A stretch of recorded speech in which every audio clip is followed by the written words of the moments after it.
एगो इस तरह एगो गांव में इलाके में था, कभी जिंदगी में जलसा करता था, आदमी नहीं आता था।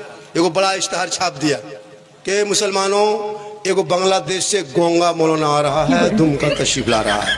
पूरा इलाका उठ के आ गया, अल्लाह गोंगा मौलाना आएगा, तकरीर कैसे करेगा। यही सुन सुन के सब आ गया। अब गोंगा मौलाना के मैक पे खड़ा, एगो बगल में कोई स्टेपनी लेके आया था।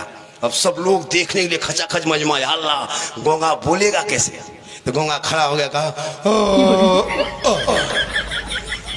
बगल वाला कहा क्या कहा, बल कहा अल्लाह एक है, कहा सुभान अल्लाह। फिर दूसरा, फिर गोंगा उठा,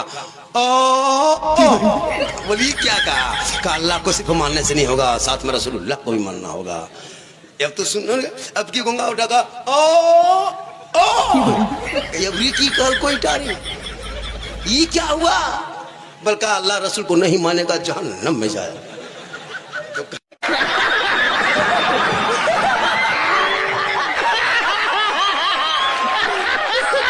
रमजान का महीना में हमारे इमाम लोग सब बाहर से आए हुए हैं, ये लोग बड़ी मेहनत करते हैं। रमजान में डेली जगाना पड़ता है, मगर क्या रात में 4 बजे 3 बजे भोर, रोजेदारों उठो, रोजेदारों उठो डेली। लेकिन कोई तारीफ नहीं करता है। कोई तारीफ करता है कि मुआस्सा बड़ी बढ़िया काम कर रहा है, कोई नहीं। लेकिन एक दिन अगर नहीं जगा पाया, बाई चांस इमाम सुत गए, नींद आ गई और नहीं उठ पाया, सुबह पूरा गांव में चर्चा, हाँ रे यह सर्वा मौलविया कहाँ मर गए।